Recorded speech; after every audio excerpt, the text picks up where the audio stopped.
What's up guys, David here, and in this quick video I'm going to show you how to SIM unlock the iPhone 7.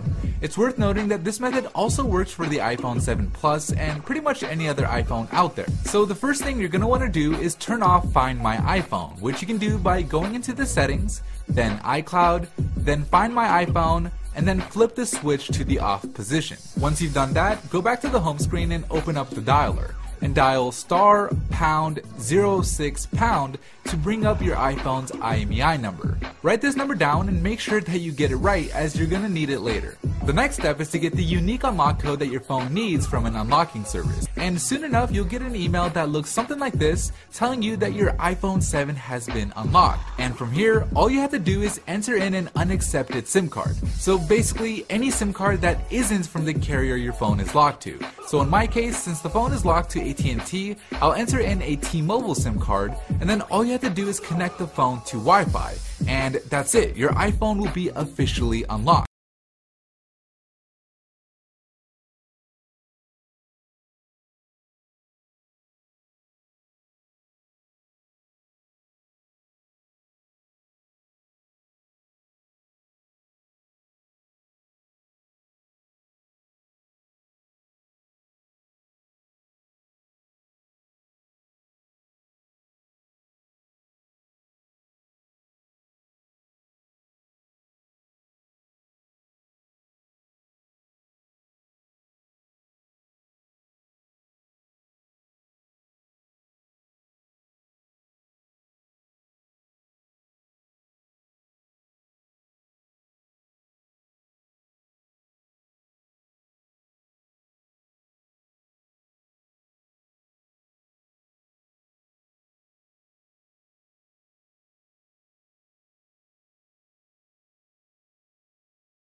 In this video, I'm going to show you how to replace the screen on the iPhone 6 Plus. If you want to see any of the other repairs, go ahead and click the links in the front menu.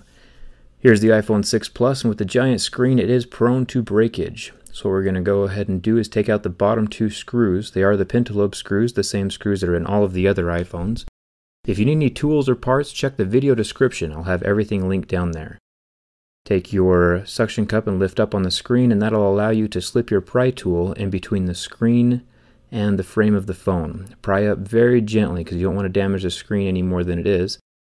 And then you'll be able to lift the screen up. Don't lift it up past 90 degrees or you'll put stress on the ribbon cables that are underneath this metal plate. Take off the 5 screws, then you can remove the metal plate.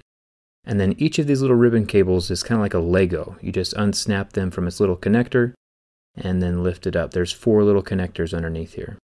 After the 4 connectors are done, the screen comes up, and your replacement screen probably won't come with the hardware, so I'm going to show you how to transfer all that to the new screen. Start with the earpiece. There's 3 screws on the metal bracket. Lift that up, then you can grab your earpiece out. Once again, replacement parts are in the video description, and then you'll probably need to move over the little plastic bits as well. They're glued down, so just unsnap those from the old screen, and then you can lift off the ribbon cable contraption. This will also be linked down in the video description below, so if your proximity sensor or your front camera is messed up, go ahead and check that out. There's 2 screws holding down the home button. Remove that bracket. And then there's 1 more of those little ribbon cable connectors right here, so just unsnap that. And then you can press the home button out from the front of the phone. Lift up the little circuit board as well. Make sure not to put any stress on the ribbon cable at all, or else your fingerprint scanner won't work when you install it again. There's the home button and fingerprint scanner. There's a bunch of screws around the outside edge of the metal plate, so go ahead and undo those. And then the bottom ribbon cable is still glued to the frame, so make sure you pry that up very gently, and then the metal backing will come away from the screen. There it is, along with the fingerprint scanner.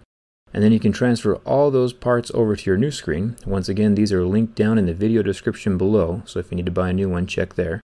Place that metal bracket back down on the phone again.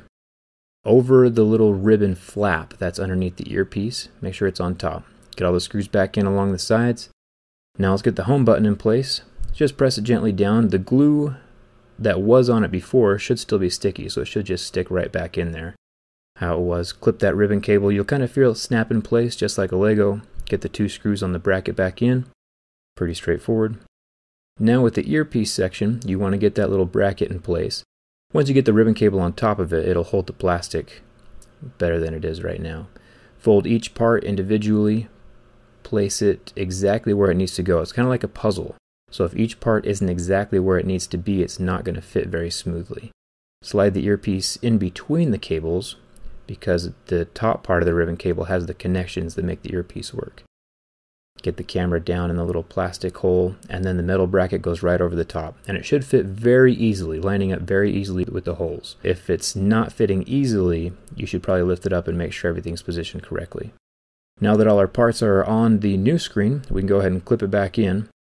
Once again, you got to be really careful with these ones. You don't want to bend any of the connections. So make sure you position it directly over the connection and then press down, and you'll feel it snap in with your fingers. I keep on referencing Legos because that's exactly how it is. Now if your screen has lines through it, when you turn it back on, there's a chance that one of these ribbon cables didn't get snapped on correctly. So turn your phone off and then lift up the screen again and make sure each of the connections are good. I mean, there's a chance that your screen is bad, but check the connections first.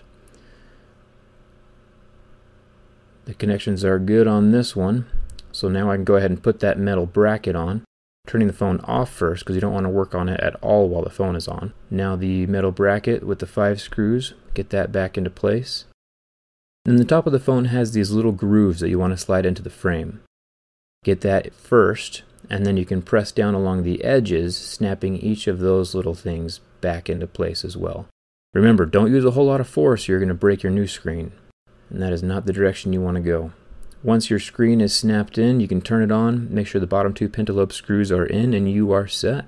Thanks a ton for watching. The best thing you can do for me is just subscribe to my YouTube channel. I do put up videos fairly often, and it does mean a lot to me. Thanks a ton for watching. If you have any questions, go ahead and leave them in the comments below. I do respond fairly regularly, and feel free to check out my Instagram. I think it's pretty fun.